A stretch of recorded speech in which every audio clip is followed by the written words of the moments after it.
Do me a favour. First round, not much going on. Regis doing a lot of upper body movement, rolling, feinting. Zorrilla done a nice little move. Quick southpaw switch, landed 2 right hands. Switched back to orthodox. Then they got in an exchange. Both men tried to land big shots. Both went to reload again. And Zorrilla landed a right hand. Flawed Prograis. The referee missed it. Should have been a 10-8, 10-9. The commentary team gave Zorrilla, who boxed a lot different from what I've seen, the little research I did. He used his reach and his length. They gave him round 2. I don't like that kind of boxing, but I guess I see what they're saying. It was too negative for a challenger trying to steal points. The third round, Regis scored a knockdown, landed a left on the nose bridge. It wasn't a heavy knockdown. Well, it didn't look like a heavy knockdown, but Zorrilla stayed on the defensive for the rest of the round, so something landed of consequence. I gave Zorrilla the next 2. Regis looked like he was trying to find a perfect punch, but the openings weren't there. Zorrilla took the mid-range away from Prograis, and it made it difficult for Regis. Zorrilla, he landed jabs, slashing left hooks and right hands, and Prograis has to let his hands go. He's got to let his hands go. Zorrilla, he's not trying to take the title. He's trying to steal it. He's trying to, sneak a few more punches than Prograis. And while he has his tactics working well for him, I didn't give him the 6. I know a lot of people may have gave him the 6. So I gave Prograis the 6. He came out, tried to double up his jab, tried to get busier. He tried to make the fight, and Zorrilla weren't there to have a fight with. And yeah, the object is to hit and not get hit. But, this is Regis's Dazn debut. They shelled out a lot of money to get him. Boxing like Zorrilla did, it would be a hard ask for him to get the belt. And his cornerman wanted him to hold his feet, Zorrilla, and bang with Regis because they knew the time. The 7th, it's a swing. Zorrilla could have got it. I know the result of the fight, but I'm scoring it round by round. Zorrilla just looks way bigger than Prograis. Prograis, I don't know what's going on, man. Like, he got hurt with a right hand, landed high up on the head. When I say hurt, it buckled him temporarily, and he clearly lost the 8th. He's got 3 people giving him instructions in the corner. What's up with that? 3 people. Zorilla's got some skills that, if he works on them, he could become something. His backhand, he's able to use it like a lead hand at times. But the 9th and the 10th, Prograis wasn't making no inroads, but to me, Zorilla's not taking the bull by the horns. He's not taking the bull by the horns. He's making gestures like talking to Prograis, come on, let's get it. And some of you, the fans, the media, perhaps being swayed that he's doing better than expected, but it's not the best title challenge I've seen. He's making Prograis look very ordinary. Yes, he is. But there just wasn't a lot of scoring punches. Round 9 or 10. Prograis landed 2 left crosses in that 9th that were pretty good. Zorrilla came back. Some of the rounds are very tough to score. Let's just say that.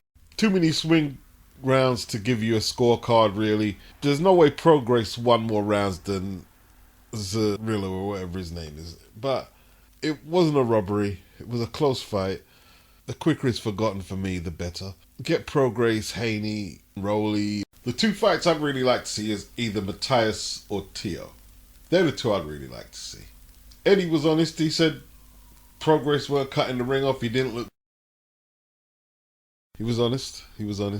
He threw shade at Zorrilla, said he stunk the place out. He did a little bit, but, he's a good boxer. But he did stink it out a bit. Hopefully he goes away, looks at it, needs to be true to himself and asks, did he do enough on the night? Or could he have done more?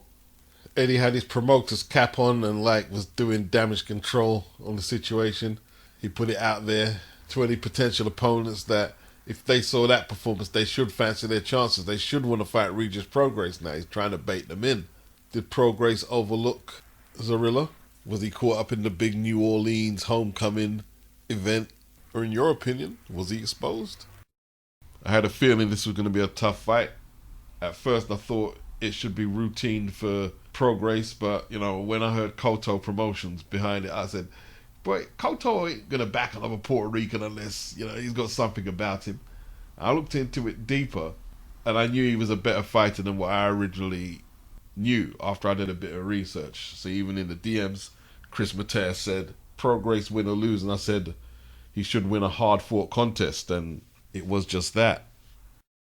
Ramla Ali lost the unbeaten record to Ulissa Guzman. Yo, that was on the undercard, and it was one of the more dramatic finishes that you'll see in women's boxing. She hurt Ramla in the fourth, floored her in the fifth, and starched her out in the eighth round.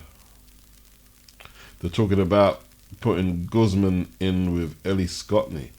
She's the IBF Super Bantamweight champion. Now, Manny Robles is training Ramla Ali, and you could see in recent fights she's changed her style. She's like holding her feet, and they're reinventing her as a puncher. Now, apparently Manny told Ramla early to stay in the pocket with her and beat her to the punch. That when Ramla got hurt, they tried to get her back to boxing. You know, when you look at it, Ellie Scotney, in my opinion, punches very correctly, but she doesn't have no stoppages. Ramla Ali has 2 stoppages on a record going into this fight. 2 stoppages in 8 wins. Her opponent, however, has a decent KO ratio for a woman in boxing, with 7 KOs in 13 wins, 2 losses and 2 draws.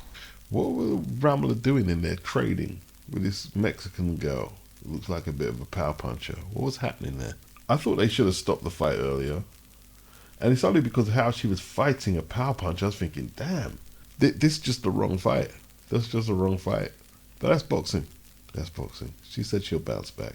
Ulissa Guzman against Ellie Scotney. Next fight. That'd be interesting. You going to make that one, Eddie? Or is Eddie going to go for that? Is Shane McGuigan going to go for that? Nah, they might sidestep that for a while and, you know, maybe let Eddie get a few more defenses. I actually agree with Oscar De La Hoya. The Regis Prograis card was shit. People only hear what they want to hear.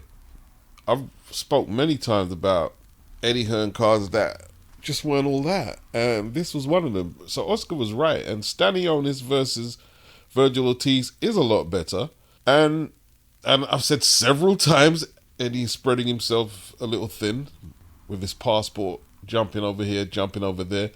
It's hard enough to stabilize one base, let alone several, but he is still the only global promoter. He is the only global promoter. De La Hoya was an opportunist in saying what he said, another crappy or shitty card from Eddie Hearn, and then promoting his own card, Stanionis versus Ortiz, which is a better headliner than Regis versus the Puerto Rican. But Oscar is under pressure as well, so he needs to attack Eddie Hearn. He needs Dazn to take him more serious. He needs this really bad, and he has to attack, because with this Ryan Garcia lawsuit, Golden Boy are not fucking around. They decided to decline the mediation with Ryan and go straight at Ryan with a lawsuit.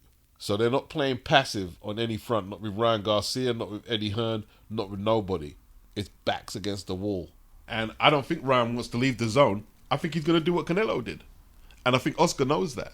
He's not going to go to the PBC. He's not. He's not going to go to Aram. He's going to follow the Canelo blueprint. No, I'll leave Golden Boy, but I'm good with Dazn. And Oscar knows this.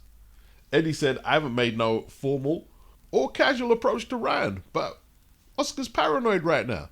He knows he's playing second in the chain of command to Eddie Hearn at Dazn. And he's on the verge of losing Ryan. I mean, who you got for Ryan to fight? Who has Oscar got for Ryan to fight? Well, you move him over to Matchroom.